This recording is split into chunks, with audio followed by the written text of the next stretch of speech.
কার্যকর্তারা, জেলা সভাপতি, ব্লক সভাপতি, বিভিন্ন ডিপার্টমেন্ট, সেল এবং শাখা সংগঠনের প্রধানদের নিয়ে আজকে আমাদের এটা সাংগঠনিক সভা। আগামী 22 তারিখ থেকে আমাদের রাজ্যের সমস্ত ব্লকে একযোগে আমাদের এআইসিসির নির্দেশিত বাড়ি বাড়ি প্রচারের যে কর্মসূচি, এই কর্মসূচি আমরা আজকে এখানে গ্রহণ করেছি।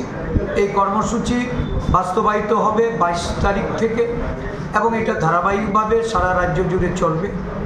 এই কর্মসূচিতে আমরা একটা প্রচারপত্র তুলে ধরব। এই প্রচারপত্রের মাধ্যমে সারা রাজ্যে বর্তমান পরিস্থিতি, দেশের বর্তমান অবস্থায় কংগ্রেস দলের যে ভূমিকা, কংগ্রেস নেতা মল্লিকার্জুন খাড়গেজি, আমাদের জননায়ক সংসদের বিরোধী দলনেতা রাহুল গান্ধীজি, আমাদের সোনিয়া গান্ধীজি সহ আমাদের যারা নেতৃবৃন্দ, সমস্ত নেতৃবৃন্দদের তাদের সারা দেশব্যাপী এই যে বিভিন্ন রাজনৈতিক কর্মসূচির মাধ্যমে জাতিগত জাতগণনা, দেশের পেহেলগামকে সামনে রেখে এই যে দেশের পাকিস্তানের সঙ্গে যুদ্ধে জড়িত হয়ে আমাদের দেশের রাষ্ট্রনায়ক, আমাদের প্রধানমন্ত্রী, উনি সিজফায়ারের মাধ্যমে যে যুদ্ধবিরতি, এটা আমেরিকার তাদের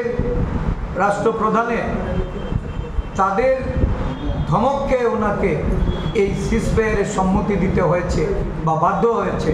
এই বিষয়বস্তুগুলি আমরা জনসম্মুখে তুলে ধরব।